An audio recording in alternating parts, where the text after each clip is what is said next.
Each breath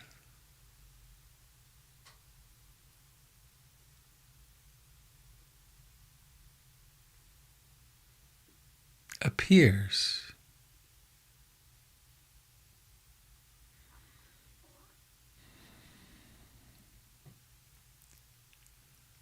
the mind and imagination make a continuity of it. But in fact, each breath just appears.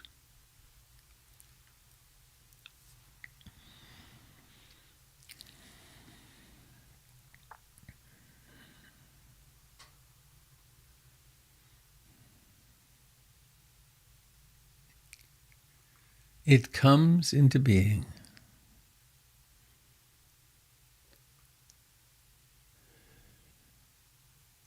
It dances its moment in the sun.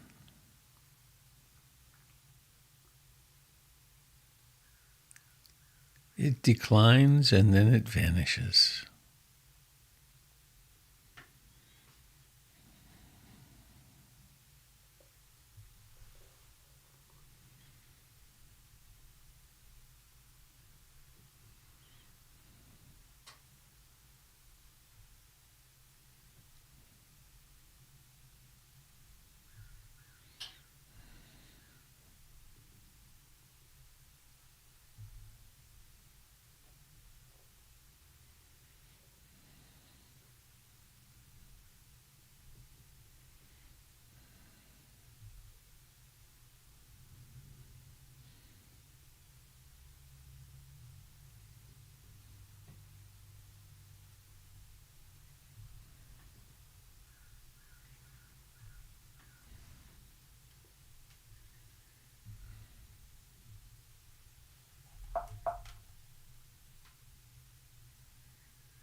It's spring here in Portland.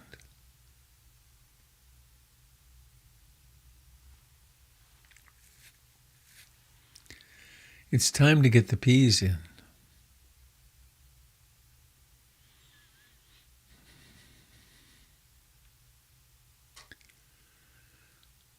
The crimson clover has been doing its nitrogen job all winter.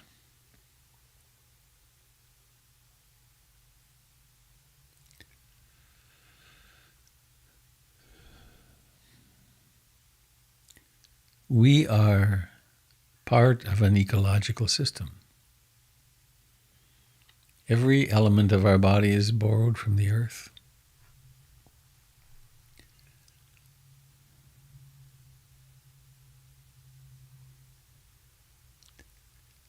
It seems that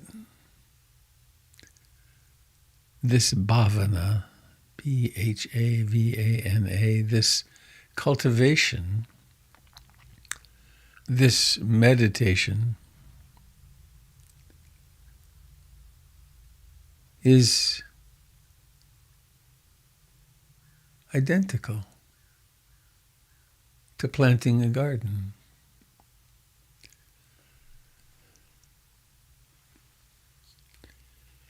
The Buddha discovered that the central ingredient of waking up is mindfulness.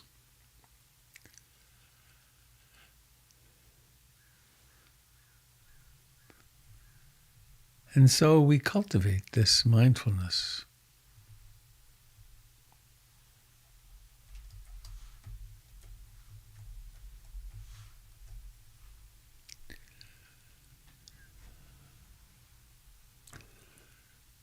And what is it?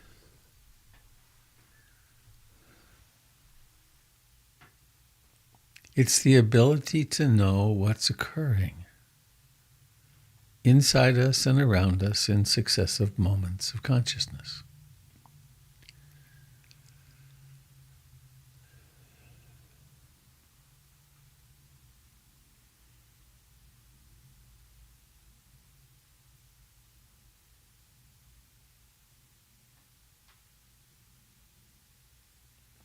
In this moment of consciousness.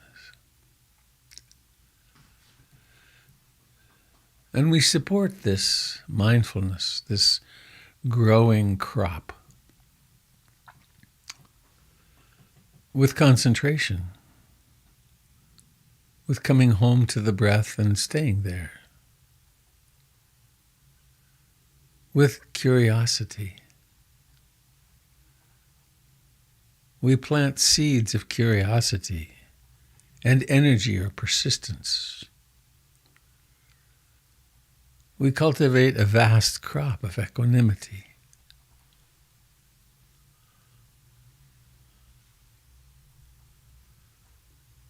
Of tranquility.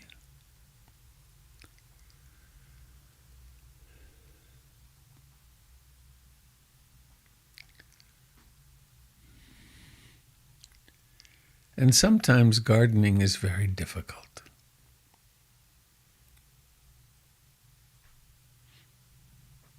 It got so hot here last summer we had to shield the tomatoes from the sun.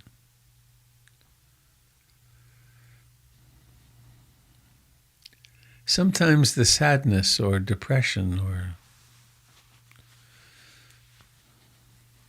distraction in many different forms is really powerful, like a flood.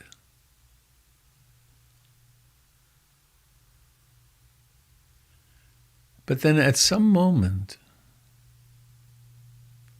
mindfulness reappears. Oh yes, this has been very upsetting.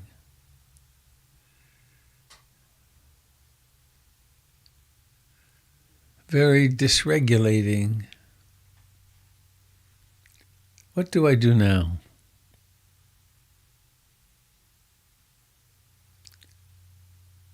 Why not sit comfortably upright?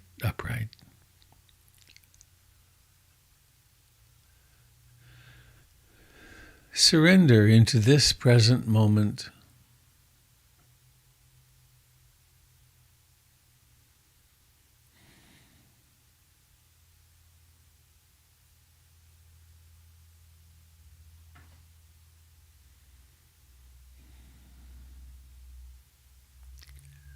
Really embrace and know the reality of this inbreathing now.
The wandering mind is remarkable. There's a couple of weeds in my garden that are very similar.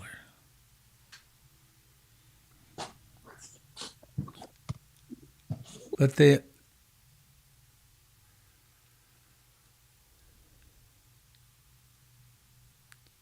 we take refuge in the Buddha, in being awake, in the Dharma, the paths. We want someone to remind us, inspired.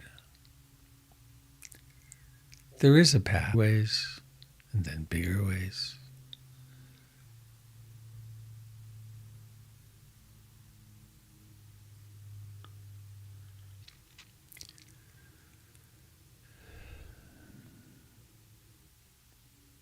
It's always right now.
Thoughts generate themselves. Oh, I'm thinking. Quieter. As mindfulness grows, there's no one thinking. There's just thinking.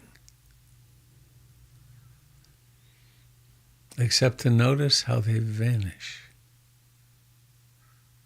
Appears, known as thoughts. The content.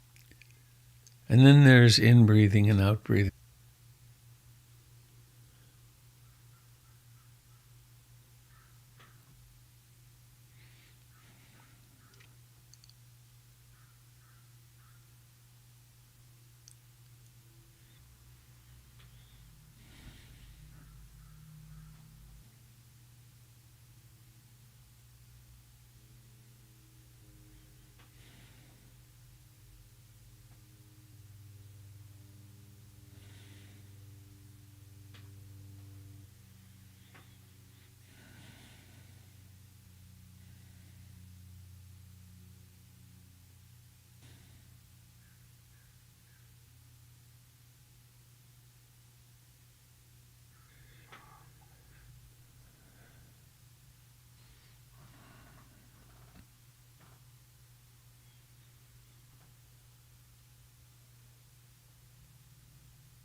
And there's some persistence, isn't there?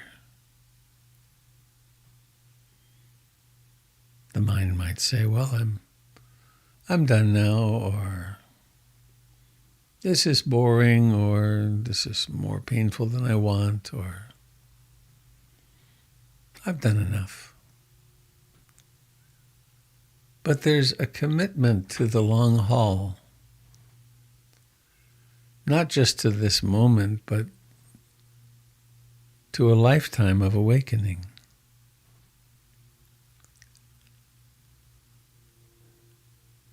And so we settle back in. We settle into now, to this breath.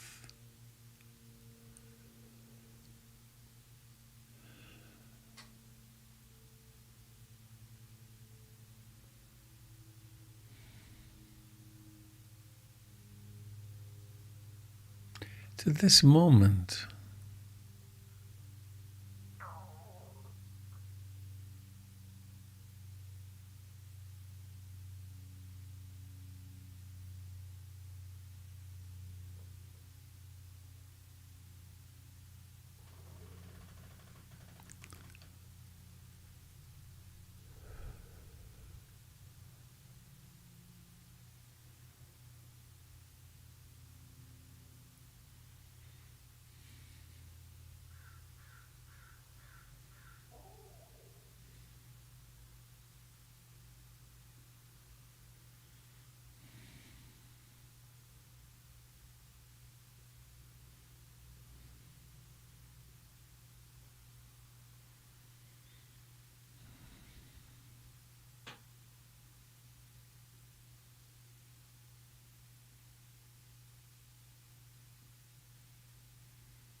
Male beings everywhere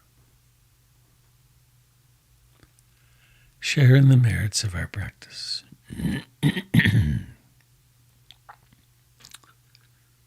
Think of a loved one, someone it's easy to love.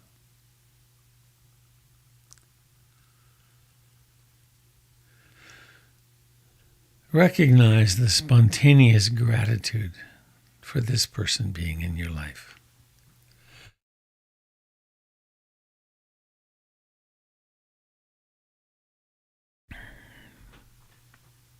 Wish them well.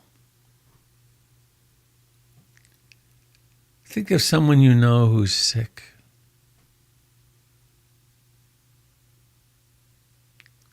A little sick or a lot sick. May this person be free from identification with whatever their symptoms are.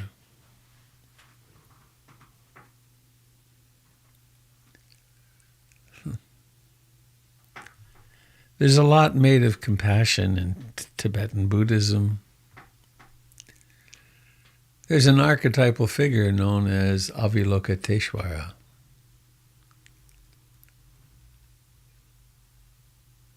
He makes a vow at one point.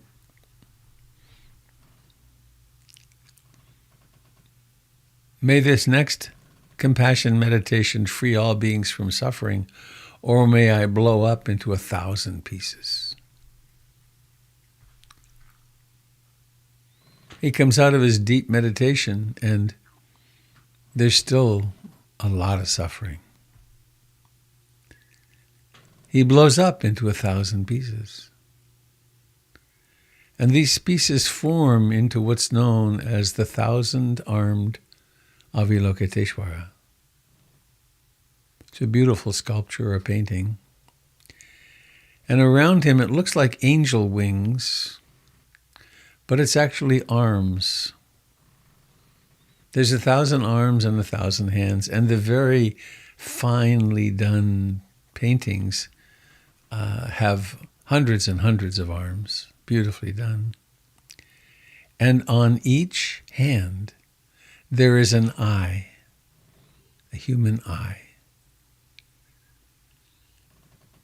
And then, with 1,000 arms and 1,000 eyes,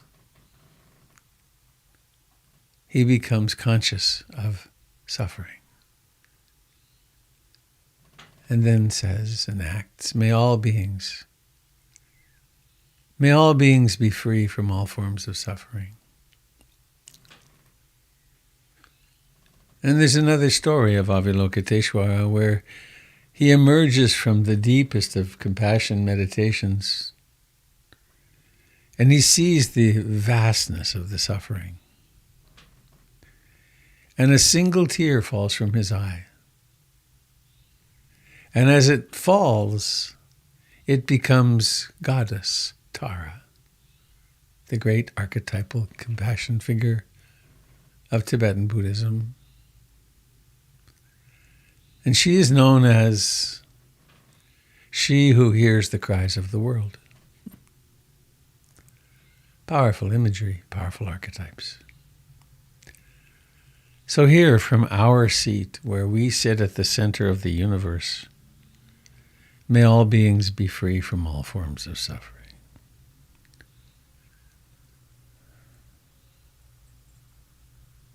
And don't forget yourself among all beings. May I remember the great perspective where life goes on and yet there's no war with it. It just is.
was lovely.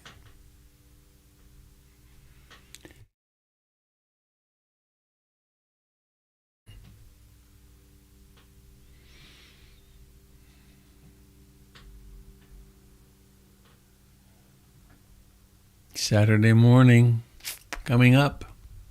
Candles half day, 9 to 2 practice session. Sunday, the grand opening. It was a bit iffy at times last night, I thought, electronically, but it worked. So Sunday morning, the grand opening will happen.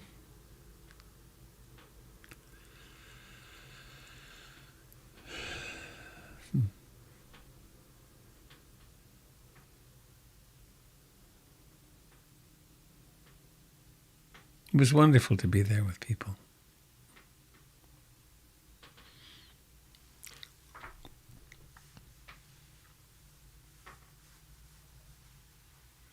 Trina took the people on Zoom I think she took about, it was more than 5 minutes, on a little tour of the center using her phone. It was great. I'm going to copy that little tour out and make it available somehow. In fact, we should do something more thorough, the whole center. Here's the tour. Anyway,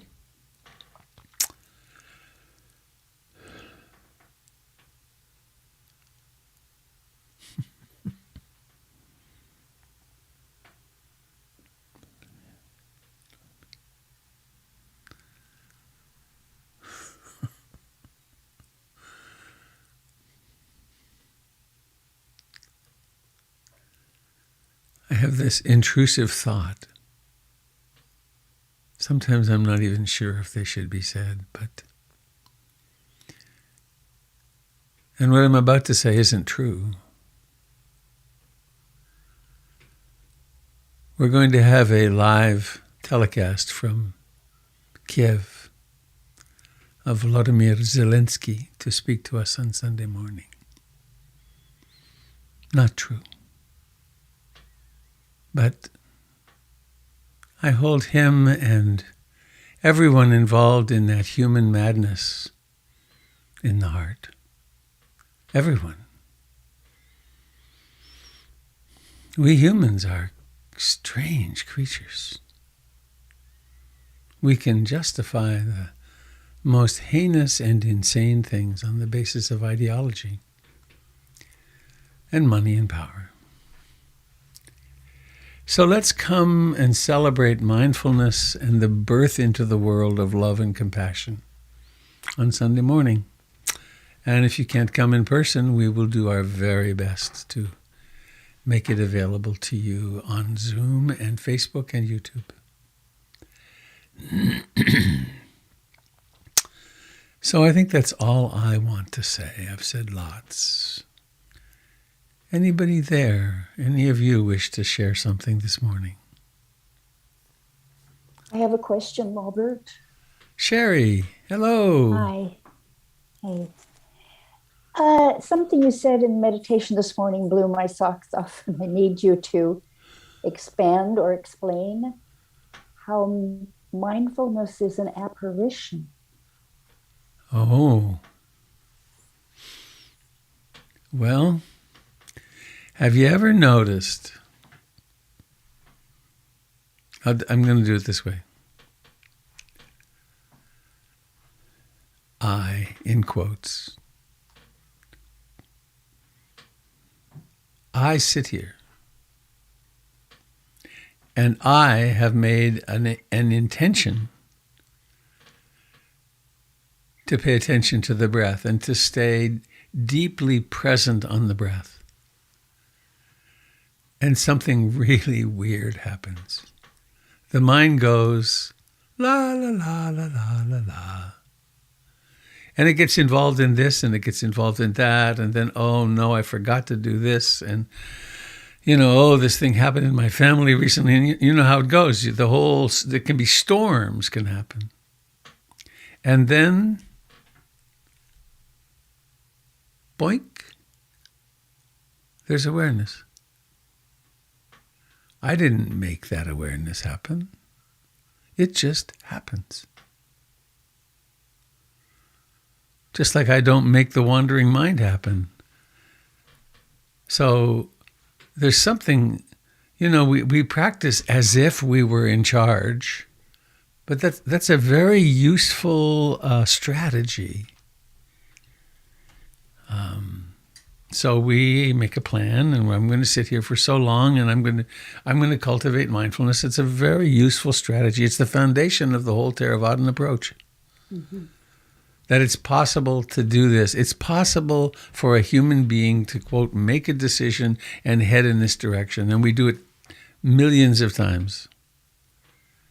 And then as we travel, we realize, there's not even someone here making the decision. It's somehow or another that mindfulness gets momentum. It gets conditioned into the system. And then it's awakening by itself.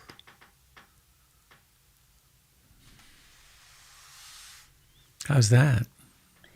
So then I'm confusing mindfulness and awareness. No, I think they're very similar. They're just different words for the same mysterious thing.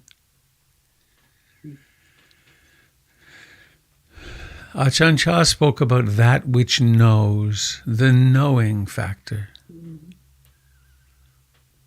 How do you see them as different?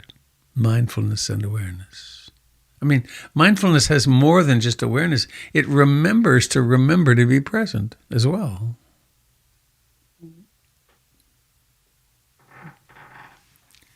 Actually, let me see if I can pull this up quickly. I had it up last night. Oop, there it is. At the end of chapter 1 in Living This Life Fully, the book about Munindra and his teachings, there is this. Here's a very academic and thorough definition of mindfulness. Sati, which is the word that mindfulness comes from. Sati, most frequently, sati is translated as mindful, but also as recollection. Wakefulness of mind, attentiveness, the state of not forgetting and non-confusion. When considered synonymous with appamada, sati is watchfulness or vigilance, a presence of mind that guards it from what is unskillful or unwholesome. Combined with sampajana, it is clear comprehension or clarity of consciousness or alertness. Because its chief characteristic is not floating away, sati stays with an object. It is direct and objective knowing of all mental and physical activities, uncolored by misrepresentation or judgment. For that reason, the satipatthana, the 4 foundations or establishing of mindfulness, body, feelings, mind, and mind objects, are a primary practice for developing both insight and concentration, as well as for living daily life. They do not foster memory in the Western sense of the past.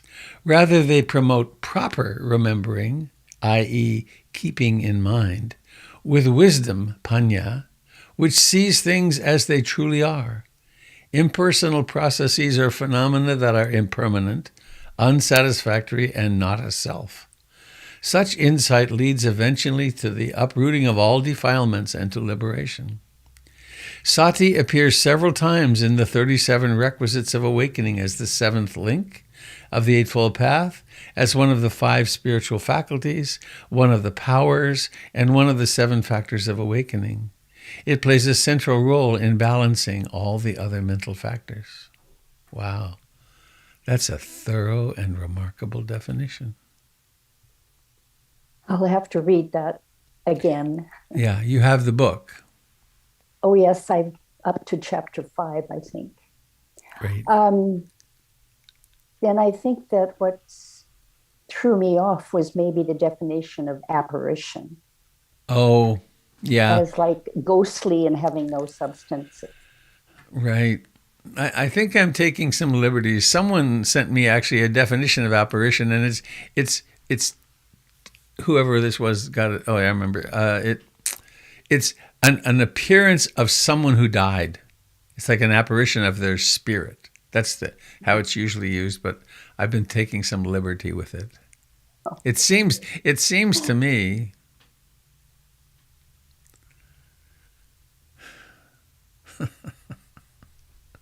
I mean,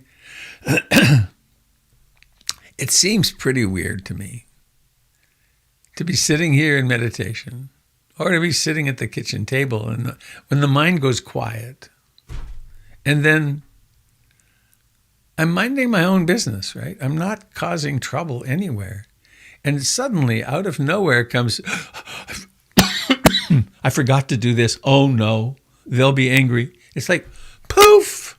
It's an apparition. It's just, who invited this? And the same is true with mindfulness. It pops into being. Hang